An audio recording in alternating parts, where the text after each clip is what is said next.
نغمہ خواں ہو جا۔ مالک کے حضور جب بندہ عزت سے سر جھکا دیتا ہے، اللہ کی رحمتیں بندے پہ نازل ہوتی ہے۔ ایک روایت میں آتا ہے جب بندہ نماز کے لیے کھڑا ہوتا ہے، ابھی اس نے سجدے میں جانا ہوتا ہے، ابھی وہ قیام ہی کرتا ہے، اللہ فرماتا ہے میرے بندے کے گناہ جو ہیں اس کے بدن سے نکال کے ایک سمت کر دو، تاکہ میرا بندہ اس حالت کے اندر میرے حضور حاضر ہو کہ وہ گناہوں سے پاک اور صاف ہو۔ حضرت نبی رحمت صلی اللہ علیہ وآلہ وسلم فرماتے ہیں کہ پھر اس کے سارے گناہ اس کے بدن سے اتار کے ایک سمت رکھ دیے جاتے ہیں، اور بندہ مصلی پہ سبحان ربی العالی کے نغمے الاپتا ہے، رکوع کرتا ہے، سجدے کرتا ہے۔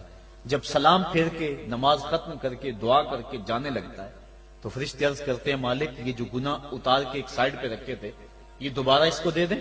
اللہ فرماتا ہے جس کی جھولی سے گناہ نکال لیے تھے دوبارہ اس کی جھولی میں نہیں ڈالیں۔ اللہ اکبر۔ اور ایک روایت کے لفظ ہیں کہ جب بندہ نماز کے لیے کھڑا ہوتا ہے اس کے کندھوں کے اوپر سارے گناہ آ جاتے ہیں اور اس کے سر کے اوپر گناہ آ جاتے ہیں، جب رکوع میں جاتا ہے تو کندھوں والے گناہ گر جاتے ہیں، اور جب بندہ سجدے میں سر رکھتا ہے تو اللہ تعالیٰ اس کے سارے گناہوں کو ختم کر دیتا ہے اور وہ بالکل پاک ہو جاتا ہے۔ حضرت سلیمان فارسی ایک دن ایک درخت کے نیچے کھڑے تھے، آپ نے درخت کی شاخ کو پکڑ کے جنبش دی، حرکت دی، موسم خزاں تھا، درخت کی شاخ کے سارے زرد پتے گر گئے۔ ایک صحابی پاس کھڑے تھے، انہیں پوچھنے لگے عثمان تو نے مجھے پوچھا نہیں کہ میں نے درخت کی شاخ کو یوں ہلایا کیوں ہے؟ انہوں نے کہا اچھا پھر آپ بتا دیں کہ آپ نے درخت کی شاخ کو یوں کیوں ہلایا ہے؟ کہا سنو پھر ایک دن میں اور چند صحابہ حضور کے ساتھ جا رہے تھے، رستے میں ایک درخت آیا، اس کے نیچے حضور کھڑے ہوئے، حضور نے اس طرح درخت کی شاخ کو پکڑ کے ہلایا، یوں پتے جھڑ گئے، ہم اس منظر کو دیکھتے رہے۔ حضور علیہ السلام نے فرمایا سلمان فارسی تو نے مجھے پوچھا نہیں کہ میں نے اس درخت کی شاخ کو یوں کیوں ہلایا ہے؟ تو میں نے عرض کی حضور آپ بتا دیں کہ آپ نے کیوں ہلایا ہے؟ فرمایا سلمان جس طرح اس درخت کی شاخ کو ہلایا گیا اور سارے پتے جھڑ گئے، جب کوئی بندہ سجدے میں سر رکھتا ہے نماز پڑھتا ہے اس کے سارے گناہ دھل جاتے ہیں اور وہ پاک اور صاف ہو جاتا ہے۔ ایک دن فرمایا صحابہ اگر کوئی بندہ اس کے گھر کے سامنے سے نہر گزرتی ہو اور وہ دن میں 5 مرتبہ اس نہر کے اندر غسل کرے تو بتاؤ اس کے بدن کے اوپر کوئی میل کچیل رہ جائے گا؟ عرض کی نہیں۔ فرمایا اس طرح جو 5 نمازیں پڑھتا ہے اس کے بدن کے اوپر گناہوں کا میل نہیں رہتا۔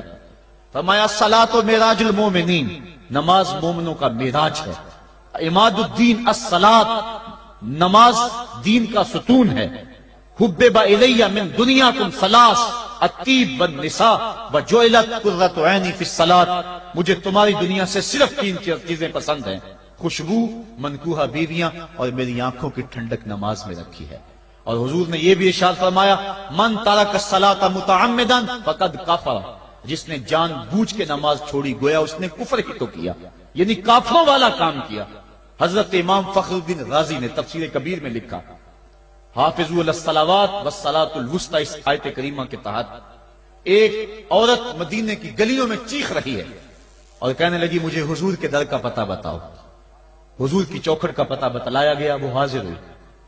آقا کریم صلی اللہ علیہ وسلم کی خدمت میں عرض کی حضور میرا خامد سفر پہ گیا ہوا تھا اور میں نے اس کی عدم موجودگی کے اندر زنا کر لیا، حمل ٹھہر گیا اور جو بچہ پیدا ہوا میں نے مارے شرم کے اس بچے کو سرکے کے مرتبان میں ڈال دیا اور پھر اسی سرکے سے میں لوگوں کو فروخت کرتی رہی ہوں۔ اب جب کہ میرا ضمیر جاگا ہے میں آپ کی خدمت میں حاضر ہوئی، مجھے بتایا جائے کہ میرے گناہ کا بھی کوئی کفارہ ہے۔ حضور نے ارشاد فرمایا جو تو نے زنا کیا ہے اس کی سزا رجم ہے کیونکہ تو شادی شدہ ہے، اور جو تو نے بچے کو قتل کیا ہے قتل کی سزا قتل ہے، اور جو تو نے سرکہ بیچا ہے فقد ارتکبت کبیرہ، تو نے کبیرہ گناہ کیا ہے، اس کی سزا تو قیامت کے دن پائے گی۔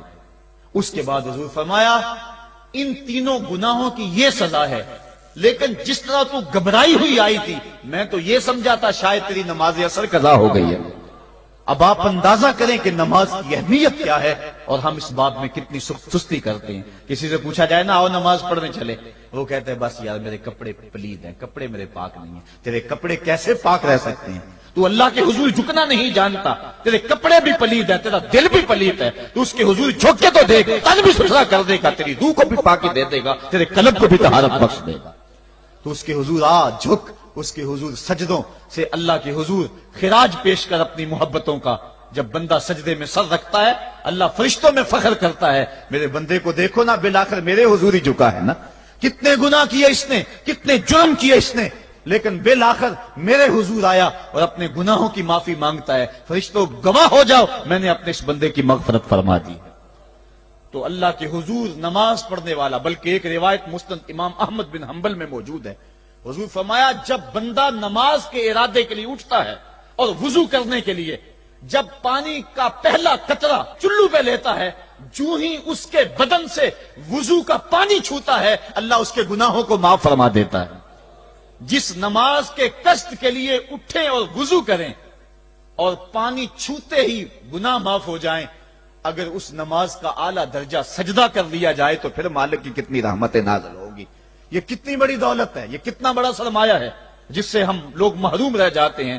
آؤ اللہ کی رحمتیں سجدے میں ڈھونڈے، سجدے میں پیشانی رکھ کے جب ہم اس کی رحمت کو مانگے تو وہ مالک ہمارے اوپر رحمتیں نازل کرے گا۔ آج پوری دنیا کے اوپر مسلمانوں کے ساتھ جو حالات ہیں وہ کسی سے مخفی نہیں۔ کوئی کہتا ہے کہ معاشی طور پہ مسلمان کمزور ہیں، اس وجہ کو بھی میں تسلیم کرتا ہوں۔ مسلمان کے پاس آلات حرب و ضرب بھی موجود نہیں ہیں، اس وجہ کو بھی تسلیم کر لیا جائے۔ سیاسی طور پہ مسلمان کمزور ہیں، اس وجہ کو بھی تسلیم کر لیا جائے۔ یہ ساری وجہیں اپنی جگہ پہ، لیکن یہ بھی تو سنو، مسلمانوں کی تعداد اس وقت 1,40,00,000,000 ہے۔ افرادی قوت اتنی کبھی بھی مسلمانوں کی نہیں ہوئی تھی۔ اس وقت مسلمانوں کے پاس ایٹمی طاقت موجود ہے، اتنی قوت عسکری کبھی بھی مسلمانوں کے پاس نہیں ہوئی تھی۔ 56 اسلامی ملک ہیں جن میں قیمتی معدنیات سے اور تیل کی دولت سے اور سونے کی قیمتی معدنیات سے یہ مسلمان مالا مال ہیں۔ کیا کچھ نہیں ہے جو مسلمانوں کے پاس نہ ہو، لیکن ایک دولت چھن گئی مسلمانوں کے پاس، وہ سجدے کی آبرو، وہ سجدے کی عزت، وہ پیشانی رکھ کے اس رب کو پکارنا جو سب سے اعلیٰ ہے، جو سب سے بالا ہے، جس نے موسیٰ کے فرعون کو نیل کی موجوں میں ڈبو دیا۔ کیا پوری امت مسلمہ 1,40,00,000,000 انسان سجدے میں سر رکھ کے سبحان ربی الاعلیٰ کے نغمے آلاپ کے اپنے رب سے گزارش کریں اور اپنی امت کا رونا روئیں؟ کشمیر میں لٹتی ہوئی جوانیاں اور پل قدس کے اندر بہتا ہوا خون، شبرغان سے لے کر کابل و قندھار تک اور موصل سے لے کر تکریت تک مسلمان کے اوپر جو ظلم و تشدد ہو رہے ہیں، اپنے رب کے حضور اس کا دکھڑا سنائیں اور اپنے مالک کو کہیں میرے مالک ہم لٹ گئے، ہم کٹ گئے، ہم پٹ گئے، اسلحے بھی موجود، افرادی قوت بھی موجود، سیاسی طاقتیں بھی موجود، لیکن اس کے باوجود مسلمان دبتا چلا جا رہا ہے۔ اسی کشتی کو ہے خوف تلاطم صدحیف منہ موڑ دیے تھے جس نے بڑھتے ہوئے طوفانوں کے، جو 300 ہو کر جرأت اور وہ طاقت اور وہ عظیمت کی داستانیں رقم کرتے ہیں کہ مالک تو بھی اس دن کو یوم فرقان کہہ کے پکارتا ہے۔ آج وہ امت بیچ منجدار کے اس امت کی کشتی ہچکولے کھا رہی ہے۔ ہماری فریاد، ہمارا استغاثہ تیرے سے ہے، میرے مالک ہمارا کھویا ہوا وقار بحال کر دے اور اس امت کو اس مرتبہ کمال تک پہنچا دے جس مرتبہ کمال تک یہ امت پہلے پہنچی تھی، اور ان کا کھویا ہوا وقار بحال کر دیا جائے۔ آج بھی ہم اگر سجدوں سے اپنے رب کو منا لیں اور وہ روٹھا ہوا رب آج بھی ہماری مدد کے لیے آ جائے تو پھر کوئی قوت، کوئی طاقت ہمیں نہیں لتاڑ سکتی۔ آئیے ہم سجدے سے اپنے مالک، اپنے خالق اور اپنے رازق کے حضور اپنی محبتوں اور اپنی الفتوں کا خراج پیش کریں۔ نماز ایک ایسی عبادت ہے جس کا حکم قرآن میں 750 مرتبہ کے قریب دیا گیا۔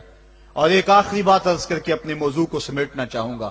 میرے اور آپ کے آقا مولا حضور نبی رحمت صلی اللہ علیہ وسلم پر جب وقت آخر آیا تو آخری وصیتیں جو حضور نے اپنی زندگی میں کی وہ کیا تھی؟